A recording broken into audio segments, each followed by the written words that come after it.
This is The Convergence. I don't care if you shed the tear when you see the pollution in the river, just take action. Mm-hmm. And that's truly what it's all about. It's about actionable things that we can do.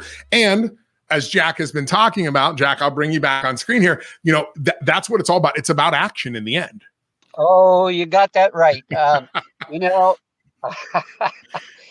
You and I are actually a little bit on the same page, and then you'd get me on my soapbox because I am totally, I sometimes classify myself as an environmentalist, but I'm a realist. Yes. Environmentalist. I'm not a tree hugger. If we have to have government involvement to solve climate change or any of that, it is never going to happen. It is the people, companies, etc., that is going to make a difference in the environment and with climate. And you don't, with people who turn around and real environmentalists who know who I am, and then they find out that I'm also in the agricultural industry and raise cattle, they say, how can you be an environmentalist and raise cattle? It's pretty bloody simple. And, you can really go off on just some interesting discussions, but you don't have to turn around and get rid of industries, whether that's the agricultural industry or the energy industry, in order to turn around and make a difference. And fortunately, the Alberta government back then did a really good job and put a really good program in place. Unfortunately, they did a really lousy job of promoting it and making people aware. So today we still have the people saying dirty energy, Syncrude, tar sands, all bad, bad, bad. It's not. They don't know the good that these companies have done and the programs that they put in place to reduce emissions so that we can still move and travel. And the Alberta energy industry is on the forefront of carbon capture technology. It is incredible, some of the things that they're doing out there. And those technologies are now not just applied in the energy industry in Alberta and Canada. They can be global. All you need to do is convince China and India to participate, and we can actually make a difference here. It's so true. And it's all about innovation. I remember back in the late 2000s, I was working with the oil industry as an environmental consultant, and there was a lot of pressure at that time around this concept of peak oil.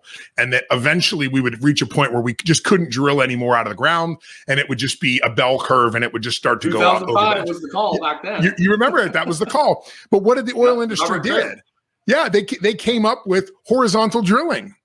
And all of a sudden, they were able from one well to get 32 times the output, which meant, and I know that some environmentalists at the time were upset with their innovation, but it meant 32, instead of 32 wells on a parcel of land, you had one well on a parcel of land, which meant the environmental footprint was significantly less. The probability of an accident, the lives impacted, the wildlife impacted was so much lower because they had come up with this innovation. And you don't hear anybody talking about peak oil anymore.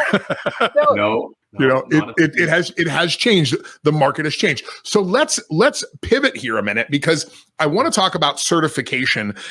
I know there's a big lawsuit right now in Europe about counterfeit carbon credits, and that's always been an issue of how do I truly know that the carbon credit that I have purchased for my company is a legitimate carbon credit. Which one of you want to go on that one? This is Jack's expertise. Oh, let's do it, Jack. You're back in the spotlight. Well, you also got to remember that there is a misnomer here amongst public perception between a green bond, which were instruments issued by governments and used to finance projects with.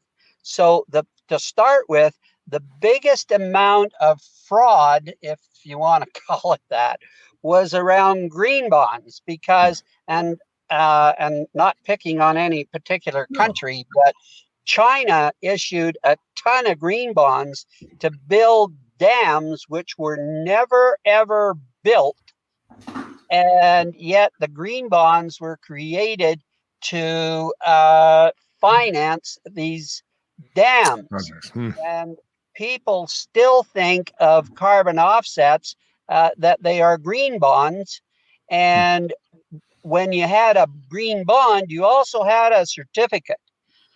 In general, for the carbon credits, most registries do not issue a carbon credit because it's the registry's job to turn around and track these. Certificate, you meant to say. Yeah. Certificate, yeah. Certificate, I see, yeah.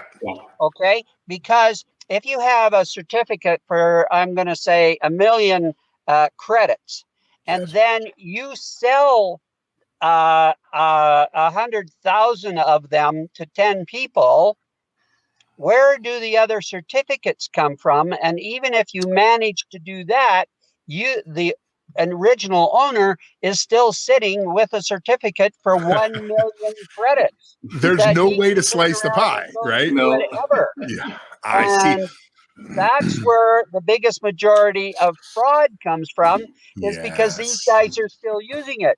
What is real is and like, we have a registry, but there's multiple registries in the globe. There is not one central registry. And so, but even so, what is on that registry is what is real. And a registry's job, first of all, is to validate that the project, it's a third level verification. Okay. So first of all, you have a project plan. You have a protocol. Then you have a project plan. Then that project developer has to get a third-party verifier in to verify that the project is good. He does his thing. And that's somebody like Price Waterhouse or, any number of large Big Four accounting firm. Yep. So when they are satisfied, they issue verification statement. When they have that, all of the documentation has to be submitted to a registry. The registry takes a look, makes sure that the protocol is an authentic protocol. They make sure that all of the backup and supporting documentation is there. They go through the math and calculations, make sure that that's all right. So they don't go in as big a depth as the verifier does, but that becomes basically a third level verification of the whole process. When they do that and they accept that project, they then serialize the credits that have been created. And it is only then that you now have a saleable asset that can either be resold or transferred or used for quota. Yeah. So I want to talk with you for a few moments about Evergreen Carbon Credits, one of the sponsors of this show. I started working with Evergreen when I was telling a friend of mine who's involved with that company about my efforts to try to learn more about blockchain, NFTs, crypto, all the things in this space. And he showed me Evergreen. Evergreen was a really unique solution. I've looked at carbon credits in the past. I've been in the sustainability industry for almost 15 years. I understood what they were. You were buying an offset to offset the carbon footprint that you or your company has. But I also understood the challenges with that. They're sold in very, very large blocks, and then people break those blocks up and try to sell individual credits or small clusters of credits to businesses.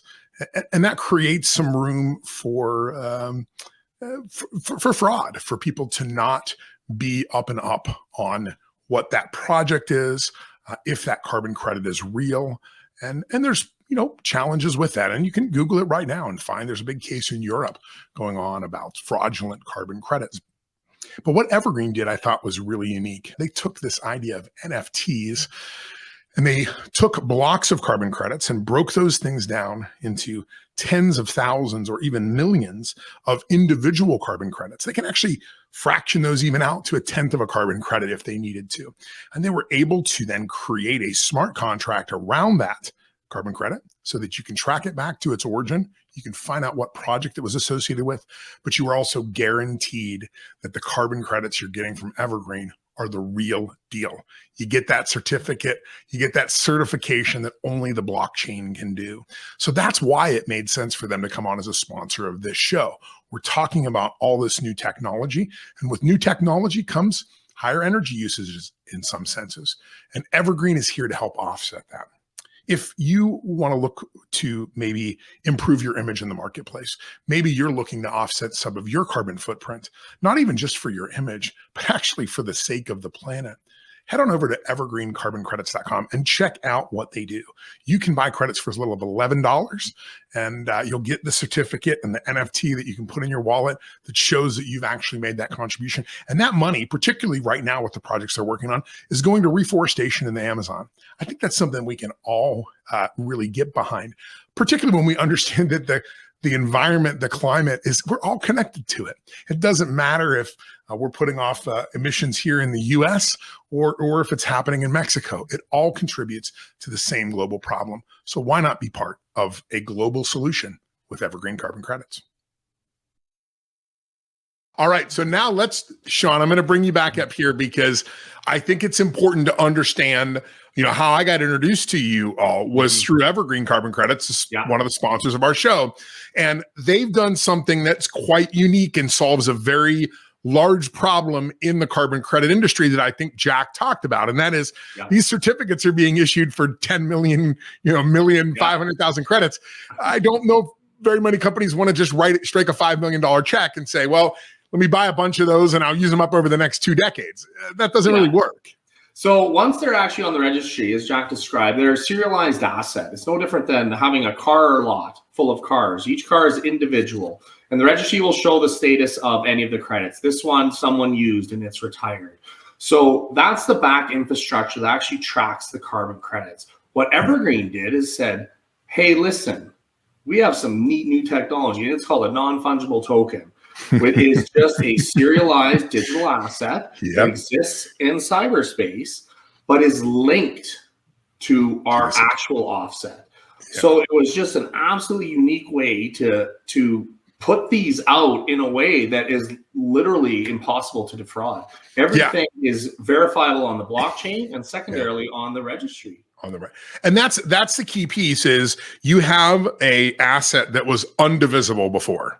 Technically undivisible. And what what Evergreen is doing is taking that undivisible asset, creating a blockchain contract that is able to digitally divide that asset up and know who owns what piece and how much and all of the rules and everything that goes around there, expiration dates, all those kind of things. And then they can issue that NFT that ties back to that certificate in the registry. So you can then look into the registry and say, oh, there's the Ferrari. I own a fraction of that asset. You can also look on your phone and look at the actual NFT yourself in your wallet. So it's far easier. It's just that you can go online and look through the registry and find it, and that's all well and good. But everyone today is on their phone and they're looking at their wallet and said, I got some Bitcoin, I got some Tether, and now I have some offsets in the form of NFT. Yeah. That's pretty amazing. But so this is a really innovative approach. And I think some of the things that Evergreen's looking at right now is creating systems where we can, they can attach into other NFT platforms and offset those NFTs because there is a carbon footprint that's associated with Bitcoin and it gets a bad rap. And we've had guest after guest after guest that has talked specifically about how that problem is resolving itself through capitalism. Things like the proof of state, that is Ethereum is moving to this proof of state instead of proof of work, which will radically alter that. But there's also other things too. And I think one of the examples that the artist Jay Pierce we had on last week, one of the examples he talked about, and we talked about in that episode, was for him to create these paintings that I have hanging up here. Somebody had to cut a tree down. Petroleum had to be extracted from the ground. A canvas had to be made. It had to be shipped across the world. There's a big carbon footprint to that. There's also a carbon footprint to the NFT, but because the NFT, the minting of the NFT all happens at the same time, it's really easy to point at that and go, oh, that's terrible, forgetting that there's an entire supply chain to design this one entire piece. But also, most crypto now and most of these transactions are occurring off the grid. I believe it's 51% of Bitcoin is now off the grid being mined. So the industry in and of itself is motivated to reduce their carbon footprint. But in that interim, we can fill that gap. And we also, Evergreen also is able to create the positive side of it too, where it's like, look, yes, you've offset this purchase, but you've also created additional carbon benefits because you're not using the whole thing. You don't use a full ton in offsetting that NFT. Yeah, so they have a really neat way of doing it. You can actually go online and figure out your actual carbon footprint. It's quite detailed. How much do you drive? What is your house used for heat? Is it heating oil? Is it natural gas? How often do you fly and travel? And so you can actually create what your footprint is in a year or a month. Yeah. And with that, people are starting to become very altruistic in regard to the environment. Said, I'm going to offset my carbon footprint. And so they might buy 4 NFTs to offset 4 tons of carbon. And then these NFTs will still be an NFT, but they get retired as they get used on the registry. So they're never reused. And even Evergreen, I just noticed, I talked to them the other day, and they said, hey, we've linked to the EPA calculator now on our website. Yeah. You can jump over there. You can calculate your carbon footprint. You just go shop. You just hit the shop button. You're like, I'm going to buy one with a credit card. You go in there, you calculate your footprint, and then and you can do the same thing with your business. You could do the same thing with your product. If it's a specific product, you can try to figure out the carbon footprint on that product and then associate a digital purchase online, Shopify or WooCommerce or whatever, and partner with Evergreen to create this NFT that automatically gets minted every time somebody purchases and drops that in their wallet. So talk about it's almost like an advertisement. It's like every time they look in their wallet, they remember you as a vendor of, it's pretty cool. I bought that, whatever it was, that widget, and those guys offset the carbon footprint. It feels good. It does feel good. Life is not about just financial gain and losses. You want to feel good about yourself. You want to feel good about what you're doing, what you do for family, what you do for society. And so feeling good is an underrated quality. I think it is. Feeling good makes life good. It does. Jack, let's talk for a minute. You talked about the compulsory and the voluntary markets, the mandatory markets and the voluntary markets. As far as mandatory right now in North America, is Canada a mandatory market now? I know some parts of California even are, right? No, you can't classify Canada as a mandatory market. There are different provinces and they each have their own jurisdiction and rules. BC turns around and basically controls government buildings. They're moving into the private sector for companies. Alberta has a mandatory program in place that is just specific for certain level of emitters. And then Quebec and Manitoba, their memory, unless it's changed, they work in conjunction with California, and they have their program.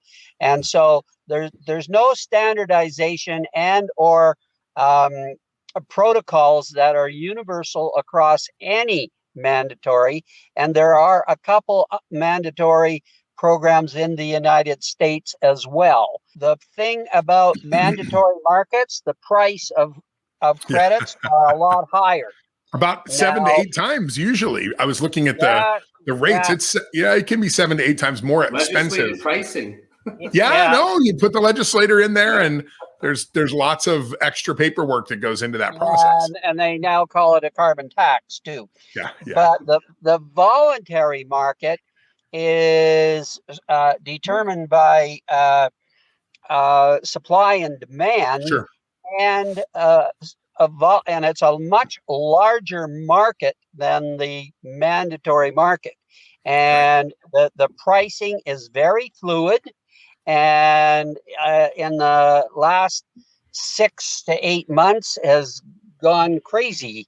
It's not unheard of right now for different areas to be purchasing voluntary credits for $23 to $30. And I'm just looking at Evergreen site right now. They're $11. I mean, that's a pretty reasonable price when it comes to the not only what the market price is, but also the added extra piece of that of getting that NFT and knowing for certain that your purchase is actually going back to those individual projects and benefiting the environment. Totally. Yes. Where do you see this market at, and do you see a mandatory market coming? I know Kyoto and Paris both had it in it, right? Those climate accords. No, I don't. And you need to know that we are working very strongly with the United Nations right now in putting together several programs. So we're very much in tune with what the United Nations is trying to do. And of course, right at the moment, their big thrust is sustainability and food production, which is also driven by the war. Yeah, the Ukraine, if anybody doesn't know, the Ukraine their nickname is the breadbasket of Europe. When the breadbasket of Europe isn't a breadbasket anymore, that means I think it's something like 5% of global wheat production. No, it's more than that. Is it more than that? I know 20. It's an astounding percentage of wheat production that comes from that area of the world. So, if you haven't gone to the grocery store and bought your Cheerios for the next 6 months, I would highly recommend it right now because inflation's coming. Part of the problem is Putin has mined a lot of the agricultural fields in Ukraine. So therefore the farmers they're getting some planted, but they're not getting planted the way they are. And Putin has also tries to hit all of the agricultural manufacturing plants and distribution plants. So it becomes difficult for the Ukrainian farmer to buy new equipment and or parts. So that's the UN's issue is, areas like Africa and Central Europe, they're just not going to have the food. And so we're trying to put a program together in order to get additional marginal land that isn't producing food and get it into production, whether we're doing grain or livestock or something to help produce food. But I do not see a total mandatory market coming into place. That flies in the face of capitalism and to an extent. And as I keep on saying, every time you get governments involved in some of this, they just make a balls of it. So it's more in line of what industry is going to do. And like even ourselves, we have built a registry to show what level of green or sustainable that industry is, because there's actually 3 or 4 stages that a company can go to in order to make themselves green. And most companies today do not want to be labeled as greenwashing. We have created and in the process of promoting a registry where companies can go on, and get rated as to their sustainability and how green they are. Great. That's awesome. I just want to say there too, the great thing is I do believe that one of the things that any regulated industry wants is to limit new regulation. And I saw that in the oil industry, in the chemical industry, in the big box retailing industry. They tend to be proactive when the tide begins to turn because they want to be able to point to regulators. And when regulators stop by and say, hey, we were thinking about, they're like, oh, bro, we've been doing that for 2 years. Don't even mess with us. And the regulator's like, oh, well, let me find something else. It's like water flows downhill, regulators flow to the low point in the marketplace. No one wants to be part of the cancel culture now because there is there's a huge detrimental impact if you're on the wrong side of that. Absolutely. You see companies trying to get ahead of the curve. when we got started with our Green Knight program, we were aware that a lot of companies wanted to be green, but they couldn't take the funds out of general revenue to do anything. Yeah. And B, they didn't really know what to do. So we created a program whereby they would obtain a clean air and water assessment on an annual basis. And within that clean air and water assessment, we would give them recommendations as to how and what they could do to continue to reduce their footprint on an annual basis. Yeah. And I just want to jump in there too, because having worked in this industry for a long time, you'll notice I don't use the word green a lot. I talk about sustainable when I'm talking about corporations, because that's the language they want to hear. It's about sustained profits. It's about longevity. You can imagine if you're an oil company, you have to question what technologies are out there on the horizon that potentially could eliminate your industry. And you've got to make proactive investments into those technologies. It's the reason that most algae funding in the US, I don't know if it's still true to this day, but in the late 2000s, almost all of the money around algae technology was funded by ExxonMobil, right? Because ExxonMobil realized, and I'll tell a great story about that. I did some consulting work when I was with Earth 911, and we did a lot of projects with ExxonMobil, and you can Google Earth 911 and ExxonMobil and see me on press releases and things. So, but one of the things that was interesting is I had found this story. They didn't tell me it, but I'd found the story about tigers.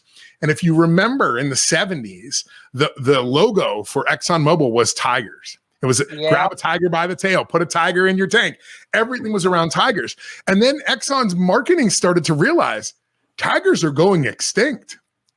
And Exxon became the foremost leader in investing in tiger rescue. And some people at the time, even the environmentalists at the time, the wildlife refugees and stuff, said, look, ExxonMobil single-handedly saved the world's tiger population. Now, did they do it because they loved tigers? No, they did it because it was their entire brand. And if tigers went extinct, what does that say to shareholders? So I'm sure I'm ad-libbing the story, but it goes to show sustainability isn't just about green. It is about longevity of your company and planning for the future, thinking 10, 15, 20 years out. Totally. You bet. You got it right. Guys, this was such a great time. I really enjoyed having you. If people want to find out more about you, they certainly can go to Evergreen Carbon Credits, because you can buy the carbon credit NFTs there. But bigger projects, ghgemissions.com, right? And you are all up in Canada. And last closing words. What do you think? What should people really know about this industry and what's happening, let's say, in the next 5 years?